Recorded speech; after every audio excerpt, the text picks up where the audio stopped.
et habitem intra miseus. Aliam parabolam locutus est eis, similes regnum celorum fermento, quod acceptum mulier abscondit in farine satis tribus, done fermentatum est totum. Hac omnia locutus est Iesus in parabolis et turbas, et sine parabolis non locuebatur eis, ut infleretur quod dictum erat per prophetam Vicentem, apieriam in parabolis os meum, eractabo as condita a constitutione mundi.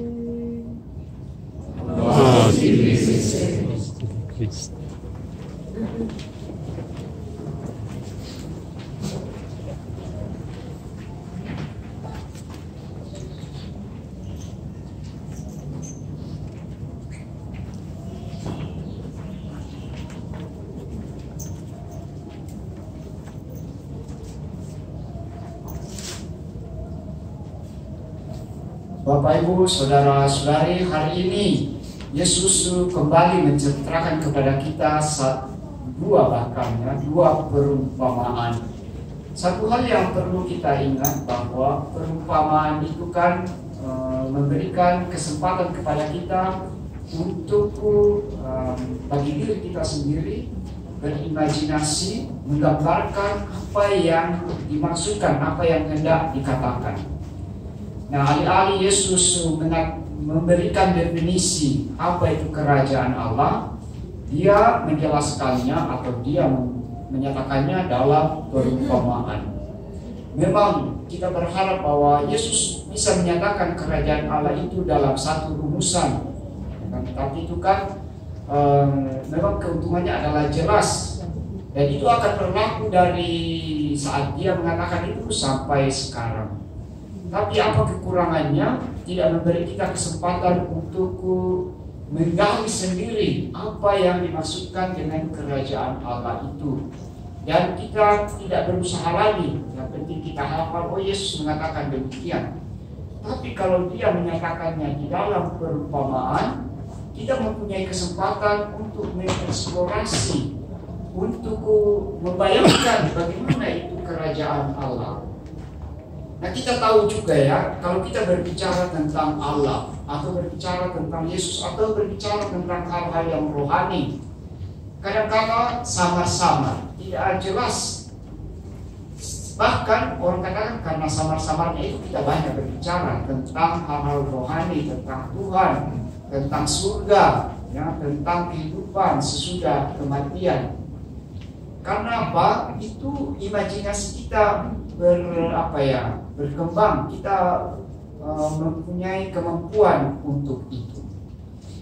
Jadi pengetahuan atau pemahaman tentang kerajaan Allah atau hal-hal yang berkaitan dengan itu akan diperkaya dari masing-masing pemahaman kita. Jadi kita bisa saja mengartikan apa kerajaan Allah itu, karena kita merenungkan bersama bahwa kerajaan Allah itu adalah Yesus Kristus sendiri, ya kan? Nah, pemahaman kita tentang Yesus Kristus itu sendiri juga samar-samar, ya kan? Apalagi sesudah kebangkitan, mungkin orang akan katakan seperti Rasul Thomas, tunjukkanlah kepadaku itu Yesus, supaya saya bisa menaruh jari saya di mana luka-lukanya itu, ya. Jadi mau membuktikan. Tapi kita yang tidak mempunyai kesempatan untuk melihat Yesus secara fisik, ya harus bersyukur bisa memahaminya dalam artian yang samar-samar, ya, yang tidak jelas.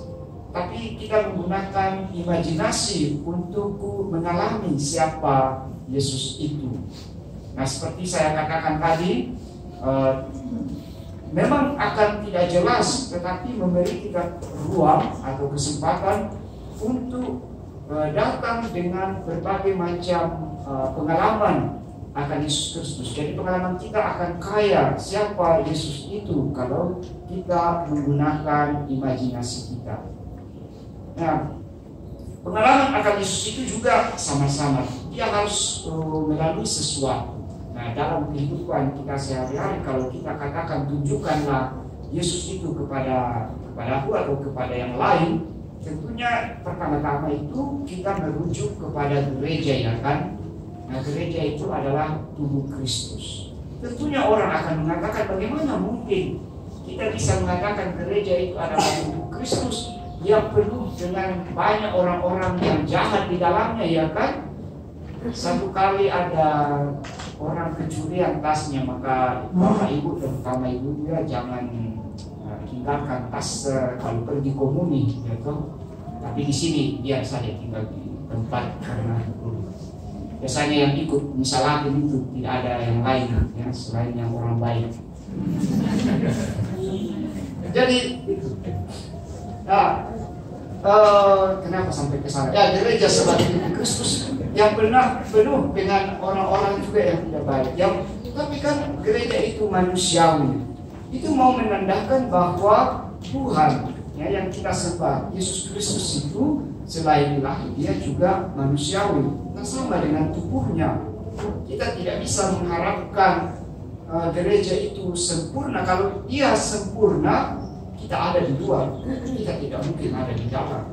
Justru karena gereja itu di satu pihak dia ilahi, dia adalah tubuh Kristus, dia juga adalah anggota-anggotanya manusia, sehingga kita masuk ke dalamnya. Dan kita ingat ya, kita menjadi anggotanya itu berkat rahmat Allah. Jadi sama sekali kalau berkat usaha kita dan lain sebagainya, kita tidak akan pernah layak untuk masuk ke dalam tubuh Kristus itu. Jadi kita dimasukkan ke dalam. Nah, yang kedua tentunya di dalam perayaan Ekaristi kita mengalami Yesus itu. Dan itu pun mungkin ada jelas sebagian kepada kita, tetapi ini masih samar-samar juga, ya kan? Bagaimana mungkin kita bisa mengatakan Yesus hadir di dalam hosti atau komuni kudus yang kita terima setiap kali kita ikut misa? Bagaimana mungkin? Nah, tadi kita dengarkan dalam perumpamaan, ya kan? Bagaimana mungkin Yesus mengatakan kerajaan Allah itu sekecil biji sesawi ataupun seperti apa ini yang dipakai untuk roti itu, ragi. Kalau Yesus sendiri mengumpamakan kerajaan Allah itu yang besar begitu, yang tidak bisa dipikirkan, bahkan kalau kita bayangkan itu akan selalu lebih besar dari apa yang kita bayangkan. Sama Yesus yang tidak bisa kita lagi lihat itu, dia mengambil wujud dalam sakramen Maha Kudus itu, dalam komuni kudus yang kita akan terima. Ya. Jadi kemudian yang lainnya adalah dalam sabda Tuhan, dalam kitab suci, terutama dalam Injil, kita juga bisa mengalami Yesus di situ. Dan yang terakhir adalah dalam sesama, terutama mereka yang miskin dan mereka yang menderita. Ya kan, pada hari penghakiman, ya kan, Yesus katakan barang siapa yang melayani atau memberi tumpangan, memberi makan kepada orang-orang yang kecil ini, kepada saudara-saudara yang hina ini, juga melakukannya bagiku.